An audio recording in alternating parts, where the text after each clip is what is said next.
queria ser artista desde sempre, desde criança, mas eu não sabia muito bem artista como, né? Não sei pintar, não sei escrever, né? Assim, não sei escrever uma obra, não sabia, mas eu queria ser artista. Aí, quando eu ia entrar na faculdade, meu pai me perguntou o que eu queria fazer. Falei que estava pensando em fazer uma aula de artes plásticas, né, um curso de artes plásticas.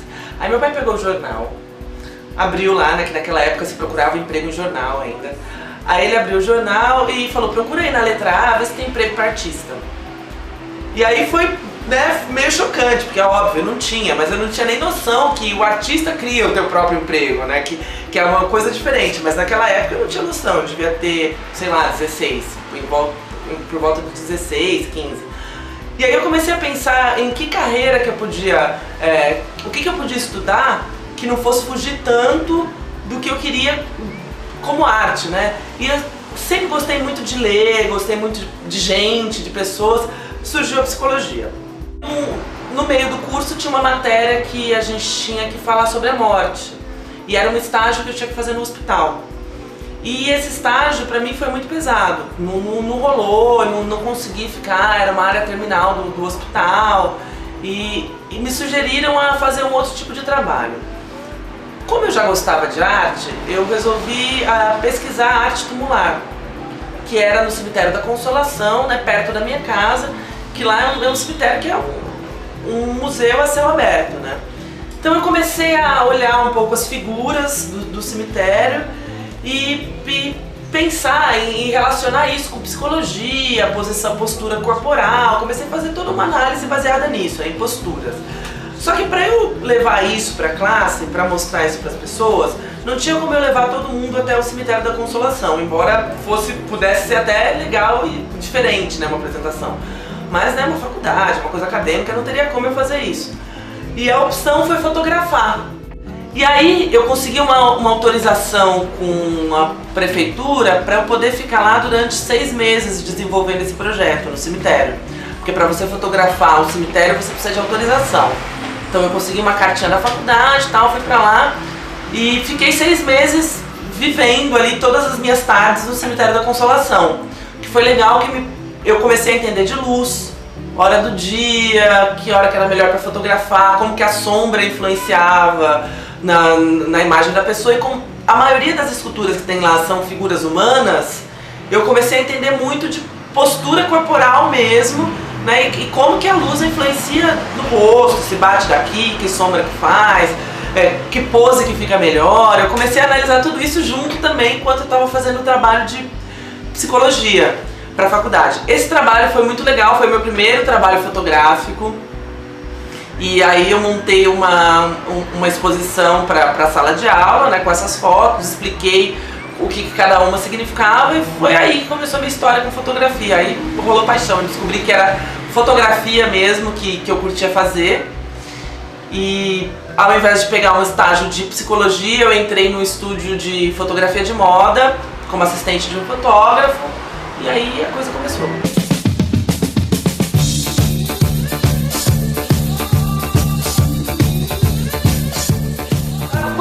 Me deu mais pânico mesmo, assim, de todas, foi o meu primeiro trabalho como catálogo. Primeiro catálogo que eu fiz na vida, porque, na verdade, eu não sabia muito bem usar a luz de estúdio.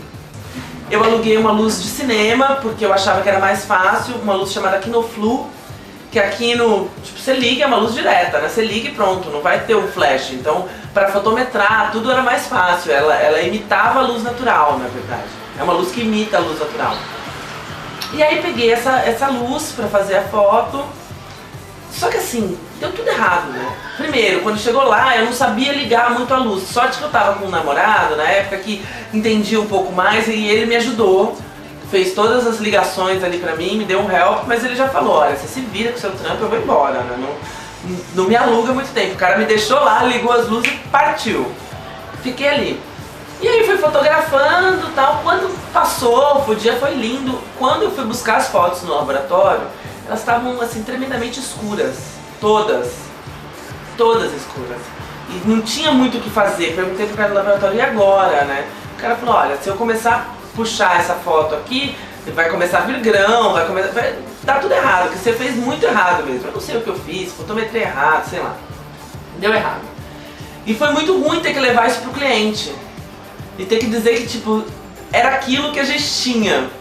E foi péssimo, né? Porque eu me queimei com a mulher, que era uma mulher que eu conheci sendo assistente no estúdio onde eu trabalhava antes. Ela ficou bem brava comigo. Como que você apronta um trabalho desse?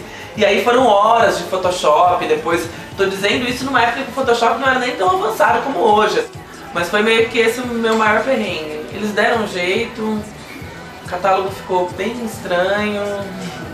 Eu achei que ia acabar com a minha carreira como fotógrafo, mas graças a Deus não tinha internet naquela época.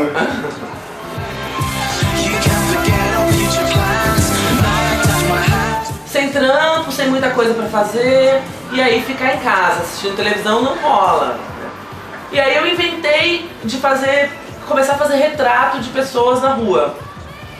Porque a ideia não estava nem pronta ainda, eu queria sair pra rua e fazer retratos. Porque eu sempre pensei assim, eu sou fotógrafa e mesmo que eu não tenha um trabalho nessa semana, eu procuro fotografar toda semana, porque eu sou fotógrafa, eu tenho que produzir fotos, tenho que fazer fotos, né? E aí, baseado nisso, eu comecei a fotografar pro Authentic Portrait. Os meus amigos fotógrafos achavam que eu era louca. Esse trabalho, ele me passou a perna, na verdade, assim, porque ele me deixou com um nó na cabeça. Quando eu comecei a fazer, a minha ideia era justamente mostrar as diferenças culturais.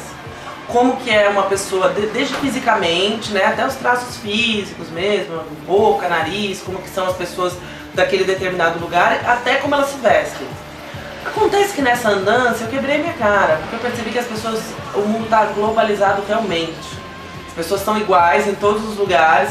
E assim, dá pra te mostrar uma foto de Paris, Berlim e São Paulo, você não sabe dizer quem é quem. De onde que é essa pessoa, sabe? Então as pessoas, principalmente o público que eu fotografo, que é meio que a galera da nossa idade, né? E é igual em todo lugar.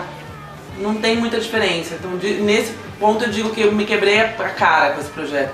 Que eu comecei querendo mostrar as diferenças e percebi que, 7 bilhões de pessoas, agora é todo mundo igual, sabe?